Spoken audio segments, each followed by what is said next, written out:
Hello बच्चों, आज हम सब पढ़ेंगे व्याकरण का एक नया टॉपिक जिसका नाम है क्रिया।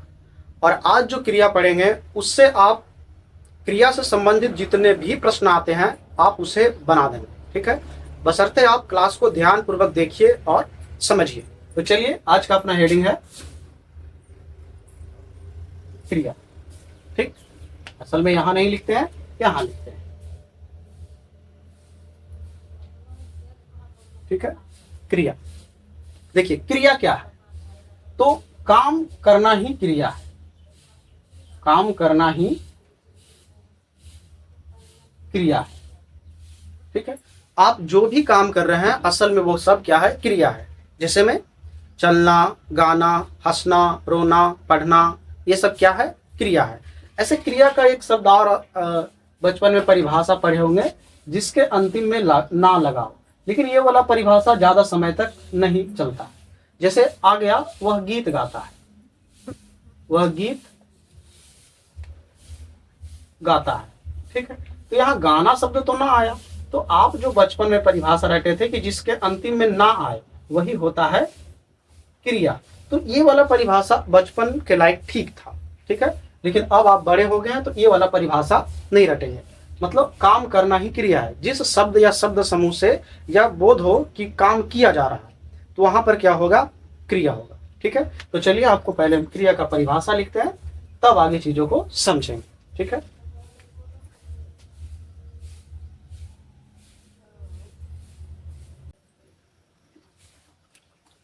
ठीक है। देखिए, जिस शब्द अथवा शब्द समूह के द्वारा किसी कार्य के होने अथवा किए जाने का बोध हो उसे क्या कहेंगे? क्रिया। जैसे जैसे सीता गा रही है। ठीक है, राम नाच रहा है। ठीक है, तो यहां पर गाना, नाचना, ये सब क्या है? क्रिया है। और लेते हैं, रहीम पढ़ रहा है। ठीक है, तो ये सब पढ़ना, ये सब क्या है? क्रिया है। तो काम करना ही क्रिया है। जिस शब्द से या शब्द समूह से हमें इस बात की जानकारी मिले कि कार्य होना अथवा किए जाने का बोध हो उसे हम क्या कहेंगे? क्रिया। तो ये सब क्या है? क्रिया है। ठीक है, अब आते हैं क्रिया के भेद पे। क्रिया के भेद। ठीक है, ऐसा करते हैं, क्रिया के भेद से पहले एक पॉइंट और आता है इसमें, धातु।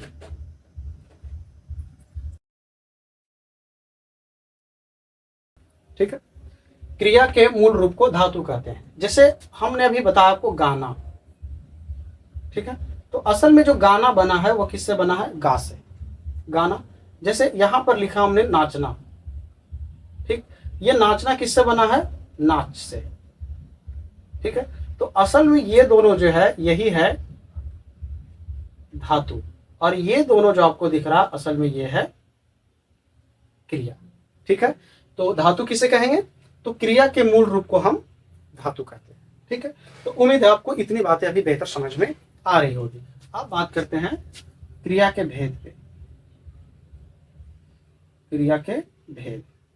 ठीक है, यूं तो क्रिया का भेद लिया जाता है दो। ठीक है, लेकिन अलग अलग आधार है। पहला,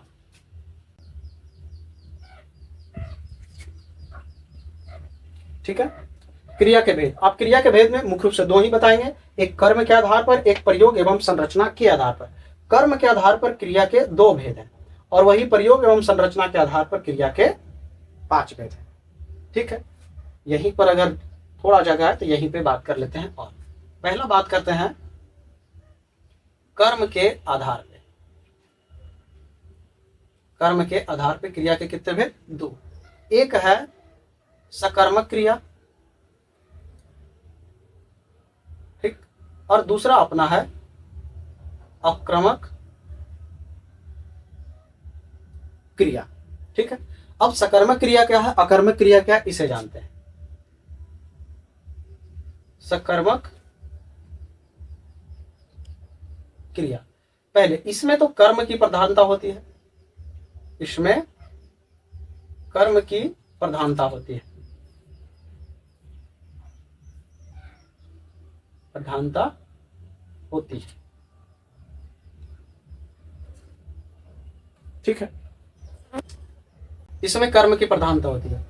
इसके दो भेद होते हैं, इसके दो रूप होते हैं, दो रूप होते हैं, दो रूप होते हैं। पहला ABCD लिख देते हैं। पहला एक कर्मक, एक कर्मक, और दूसरा होता है द्विकर्मक। ठीक है, तो जैसा नाम से पता चल रहा है एक कर्मक, इसमें एक कर्म पाया जाएगा, ये द्विकर्मक, इसमें दो कर्म पाया जाएगा। देखिए अभी सकर्मक का हमने एग्जाम्पल नहीं दिया, अभी आप धैर्य बनाए रखिए, आप इन चीजों को पहले जानिए। ठीक है, क्योंकि सकर्मक क्रिया और एक कर्मक और द्विकर्मक आप यूं ही देखकर बता देंगे। ठीक है, बस आप 5 मिनट तक बने रहेंगे, आपको एकदम क्लियर हो जाएगा कि कौन सकर्मक है और कौन अकर्मक है। पहले इन चीजों को आप रट्टा मार लीजिए। सकर्मक जिसमें कर्म पाया, कर्म की प्रधानता होती है। हम आपको भी बताएंगे कि कर्म क्या है। इसके दो रूप होते हैं, एक कर्मक और एक द्विकर्मक। ठीक है, बस ये रट्टा मार लिए। अब आते हैं सीधे दूसरा पे। देखिए इसके बारे में, इसके बारे में और इसके बारे में अभी हम एग्जाम्पल नहीं देंगे। एक बार आपको जब सकर्मक और अकर्मक पढ़ा लेंगे और जब आपको एग्जाम्पल देंगे तो वहां पर आप चीजें क्लियर समझ जाएंगे। ठीक है, इसलिए आप ऐसा ना सोचे कि ऐसे लिखा दिया गया है, एग्जाम्पल नहीं दिया गया है, नहीं, आप धैर्य बना के रखिए, आप चीजों को बेहतर समझेंगे। दूसरा बात करते हैं आक्रमक, आक्रमक क्रिया, आक्रमक क्रिया। इसमें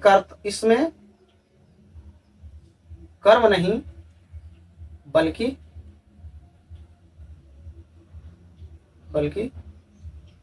कर्ता प्रधान,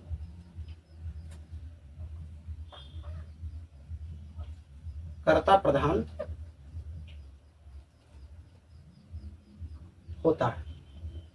ठीक है, इसमें कर्म नहीं बल्कि कर्ता प्रधान होता है। अकर्मक क्रिया के बारे में बस आपको इतना ही जानना है। ठीक है, अब इसको हम मिटोते हैं।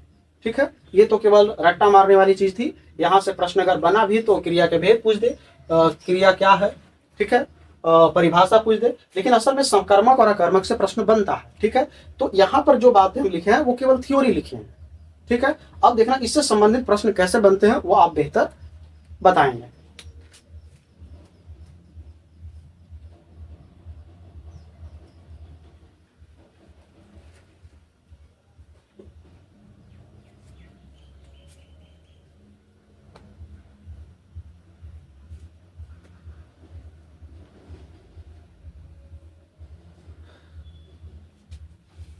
ठीक है, सकर्मक भी हमने जान लिया और अकर्मक भी हमने जान लिया, केवल परिभाषा हमने जाना। ठीक है, ये अभी इतना पढ़ने से हम कुछ प्रश्न नहीं बना सकते।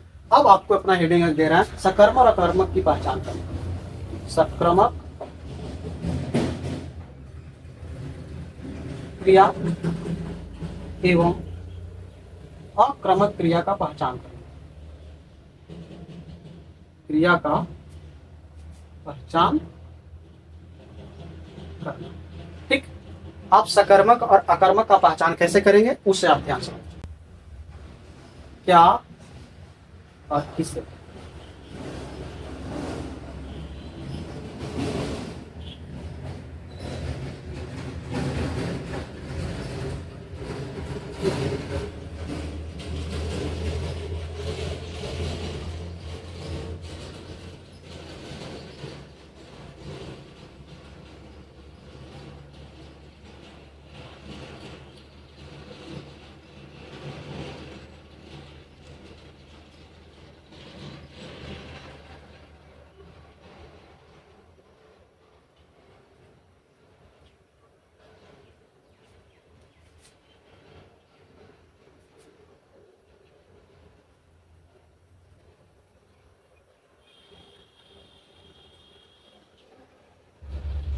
ठीक है, सकर्मक क्रिया एवं अकर्मक क्रिया का पहचान हमने लिखा क्या और किससे। तो अगर क्या और किससे प्रश्न किए किसी से, अगर उसका जवाब मिल गया, ठीक है, जवाब मिले तो बोलेंगे वहां सकर्मक क्रिया है, और अगर जवाब ना मिले तो वहां बोल देंगे कि अकर्मक क्रिया है। ठीक है, अब हम कुछ एग्जाम्पल ले रहे हैं क्रिया का। अब आप बताएंगे कि कौन सकर्मक है और कौन अकर्मक है। अब यहां से बात करते हैं उदाहरण पे। ठीक है, अब आप देखिए कैसे बताते हैं। हमने लिखा है खाना, अब आप बताइए कि खाना सकर्मक क्रिया है या कर्मक क्रिया। अब जैसे ही खाना आ जाए सब तो सवाल कीजिए, क्या खाना, किसे खाना, क्या खाना, क्या जवाब आपको मिल रहा है? एकदम खाना मिल रहा है, चावल खाना, रोटी खाना, भात खाना, ये सब मिल रहा है। तो इसका मतलब है कि यह एक सकर्मक सकर्मक क्रिया है। ठीक है, दूसरा लिखते हैं हंसना। हंसना, अब आप सवाल कीजिए, क्या हंसना, किसे हंसना, क्या जवाब मिला? नहीं मिला। तो ये नहीं मिला जवाब, इसका मतलब है अकर्मक क्रिया, अकर्मक क्रिया। ठीक है, एक और एग्जांपल लेते हैं।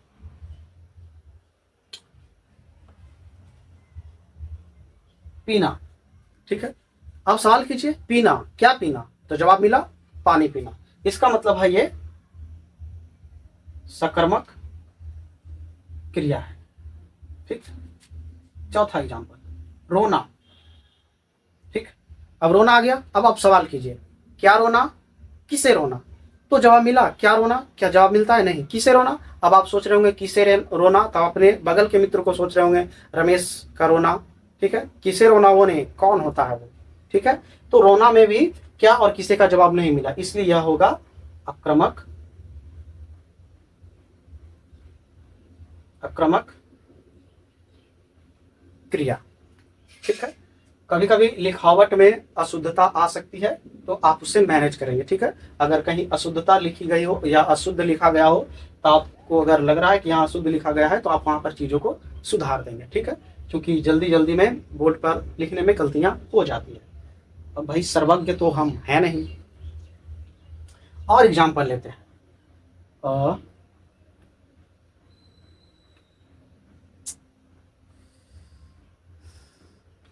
तैरना। ठीक है, हमने क्या लिखा है? तैरना। अब आप बताइए तैरना, क्या तैरना, किसे तैरना? क्या जवाब मिला? नहीं मिला, इसलिए यह होगा आक्रामक क्रिया। एक और एग्जांपल लेते हैं, लिखना। ठीक है, लिखना, सवाल कीजिए क्या लिखना, किसे लिखना? क्या लिखना? कहानी लिखना, कविता लिखना। जवाब मिल रहा, एकदम मिल रहा। तो जब जवाब मिल रहा, इसका मतलब है यह सक्रमक क्रिया होगी। ठीक है, तो हमें नहीं लगता आप क्रिया को देखकर नहीं बता सकते हैं कि कौन सकर्मक है, कौन अकर्मक है। ठीक है, हाँ, एक आध सवाल में आप फंस जाए वो अलग बात है। ठीक है, लेकिन हमें नहीं लगता आप सकर्मक और अकर्मक में कभी फंसेंगे। तो उम्मीद है कर्म के आधार पर जो क्रिया है उससे आप बेहतर समझ गए होंगे। ठीक है, अब एक बड़ा सा एग्जाम्पल लेते हैं। ये सकर्मक अकर्मक तो हमने छोटा छोटा एग्जाम्पल लिया, क्योंकि आगे एक कर्मक भी था, द्विकर्मक भी था, ये सभी तो देखना है ना। कुछ एग्जाम्पल लेते हैं, उदाहरण में ही जोड़ देते हैं। सतमा, राम फूल तोड़ रहा है। ठीक, अब ध्यान से देखिए, यहां पर है तोड़ना। पहले नंबर तो तोड़ना आ गया क्रिया, और जब क्रिया आ गया तब सोचिए तोड़ना क्रिया है, कौन क्रिया है? क्या तोड़ना, किसे तोड़ना? जवाब मिला क्या तोड़ना? फूल तोड़ना। ठीक है, क्या तोड़ना? फूल तोड़ना। और क्रिया का प्रभाव जिस पे पड़ता है वही तो है क्या? कर्म। क्रिया का प्रभाव जिस पे पड़ता है वही है कर्म। बातें समझ में आई? तो इसमें कर्म दिखा क्या? फूल। और तोड़ना ये क्या है? क्रिया। तो सकर्मक क्रिया है और इसमें कर्म कैठ मिला, एक मिला। राम फूल तोड़ रहा, तो राम तो हो गया भाई कर्ता। ठीक है, राम फूल तोड़ने का काम कर रहा और काम करने वाला होता है कर्ता। ठीक है, तोड़ना, क्या तोड़ना? फूल तोड़ना। तो भाई फूल जो हो जाएगा यही हो जाएगा कर्म। तो इस पूरे वाक्य में आपको कितने कर्म दिखे? आपको एक कर्म दिखा, इसलिए इस वाक्य में सकर्मक क्रिया तो है, लेकिन इसमें एक क्रमक क्रिया है। सकर्मक क्रिया का ही एक भाग है, एक क्रमक। क्या ये बात आप समझे? ठीक है, उम्मीद है आप समझ गए होंगे। एक और एग्जाम्पल लेते हैं। जगह का अभाव है लेकिन कोई नहीं, फिर भी यही एग्जाम्पल लेंगे। ठीक है, हमने अगला एग्जाम्पल लिया, राजू ने मोहन को पुस्तक दी। अब भाई कर्ता राजू है, क्योंकि राजू पुस्तक देने का काम कर रहा है। दी मतलब देना, ठीक। तो ये तो हो गया अपना क्रिया, ठीक है। देना, क्या देना, तो यहां देख रहे हैं पुस्तक देना, ठीक है। किसको दिया, राम को दिया। अब देखिए देना, क्या देना, किसे देना, तो क्या देना मिल गया जवाब, पुस्तक देना। किसे देना मतलब किससे कभी जवाब मिल गया है, किसका, मोहन को दिया है। किससे दिया, मोहन को दिया।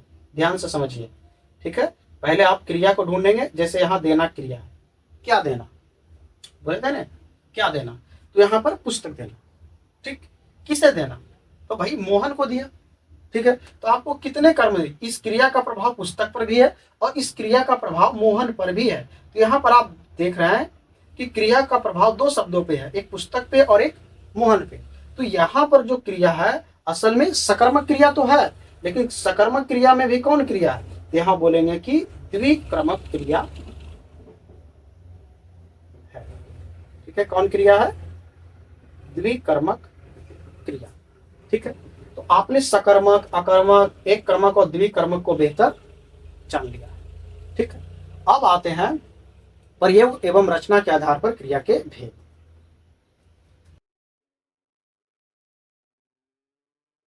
ठीक है, प्रयोग एवं संरचना के आधार पे क्रिया। तो प्रयोग एवं संरचना के आधार पे क्रिया के हैं 5 भेद। पहला है संयुक्त क्रिया। संयुक्त क्रिया, ठीक। भाई आप पूरा परिभाषा नहीं लिखेंगे, हम जितना लिख रहे हैं कोशिश कीजिए कि आप उतना लिख के याद करें। यहां पर पहचानने का तरीका यह है कि क्रिया के साथ जुटा रहेगा रहा है, ठीक है।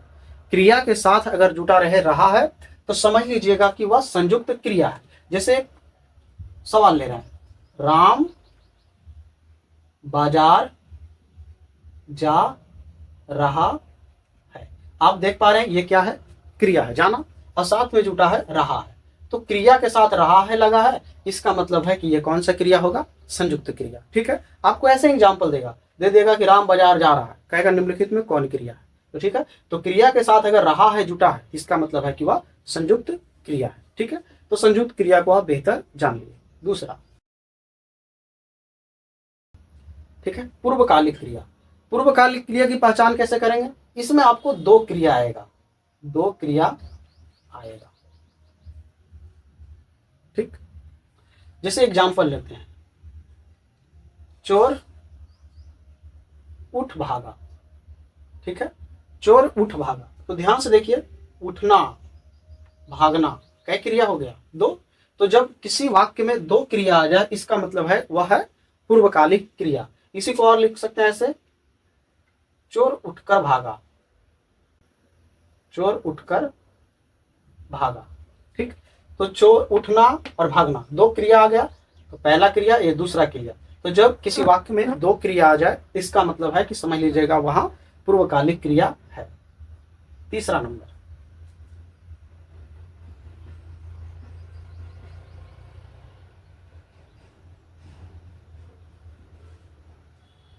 ठीक है, प्रेरणार्थक क्रिया। इसमें कैसे पहचान करेंगे, इसमें काम दूसरों से करवाया जाता है, दूसरों से करवाया जाता है, ठीक है। इसमें काम दूसरों से करवाया जाता है। जैसे एग्जाम्पल लेते हैं, लोहार अपने पुत्र से लोहा पिटवाता है, ठीक। एग्जाम्पल हमने लिया, लोहार अपने पुत्र से लोहा पिटवाता है, पिटवाना क्रिया है। भाई काम स्वयं लोहार नहीं करके किससे करवा रहा है, अपने पुत्र से। तो काम जब दूसरों से जहां करवाई जा रही होगी तो समझ लीजिएगा वहां पर कौन क्रिया है, प्रेरणार्थक क्रिया है, ठीक है। जैसे एक एग्जाम्पल और ले सकते हैं, दर्जी अपने पुत्र से कपड़ा सिलवाता है, कपड़ा सिलवाता है, ठीक है। तो यहां पर भी आप देख पा रहे हैं, दर्जी अपने पुत्र से, काम दूसरों से कराया जा रहा है। तो काम जब दूसरों से कराई जा रही होगी वहां पर आएगा पूर्वकालिक क्रिया, चौथा नंबर, नाम धातु क्रिया। देखिए नाम धातु क्रिया में संज्ञा, सर्वनाम, विशेषण, संज्ञा, सर्वनाम, विशेषण, इन शब्दों को ही बनाया जाएगा क्रिया। देखिए कैसे, और इसी में जोड़ के प्रत्यय जोड़ के बनाता है क्रिया। इसी के साथ अगर जोड़ देगा प्रत्यय, तो इसमें प्रत्यय जोड़कर जो क्रिया बनाई जाएगी असल में वही कहलाएगा क्या, नाम धातु क्रिया। ठीक, उदाहरण लेके आपको बताते हैं।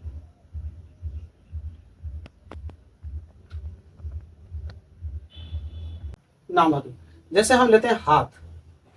हाथ क्या है, संज्ञा है। ठीक है, हाथ से हो जाएगा हथियाना। ठीक, हाथ से हो गया हथियाना। तो ये वाला जो क्रिया है, जैसे हाथ एक संज्ञा था, इससे हमने बता प्रत्यय लगाया याना। ठीक है, हथियाना। ठीक है, तो हथियाना जो हो जाएगा ये हो जाएगा नाम धातु क्रिया। एक और एग्जाम्पल लेते हैं, अपना, तो इसका बन जाएगा अपनाना। अपना का हो जाएगा अपनाना। ठीक है, तो आप देख पा रहे हैं अपना क्या है, सर्वनाम है। ठीक है, तो यहां से बन गया अपनाना। सुंदर, सुंदर, सुंदर से हो जाएगा सुंदरता। सुंदरता। ठीक है, तो सुंदर यहाँ पे है विशेषण, सुंदर से बना सुंदरता, इसलिए हो जाएगा नाम धातु क्रिया। ठीक, चलिए 5वां नंबर भी देख लेते हैं, बड़ा सामान्य क्रिया। सामान्य क्रिया, इसका पहचान क्या है, क्रिया पे ही वाक्य खत्म। क्रिया पे ही वाक्य। ठीक, अगर क्रिया पे ही वाक्य खत्म हो गया तो समझ लीजिएगा वो सामान्य क्रिया। एग्जाम्पल लेते हैं, राम बाजार गया। ठीक, तो यहां पर गया, चला गया, तो जाना पे ही क्रिया वाक्य खत्म हो गया, तो यहां पर जो क्रिया होगी उसे बोला जाएगा सामान्य क्रिया। ठीक है, तो उम्मीद है आप क्रिया और क्रिया के भेदों को बेहतर समझे होंगे। अब क्रिया से संबंधित जो भी प्रश्न आएंगे आप उसे बेहतर बना सकते हैं। आप चैप्टर वाइज जो आता है बुक, उसे उठाइए, क्रिया चैप्टर में जाइए। अब एक बार पहले थ्योरी बेहतर पढ़ लीजिए, उसके बाद आप बनाइए, आपसे एक भी प्रश्न नहीं छूटेगा। ठीक है, ऐसे हम आपको प्रश्न लाकर बताएंगे अगले वीडियो लेक्चर में। ठीक है, मिलते हैं अगले वीडियो लेक्चर में, तब तक के लिए जय।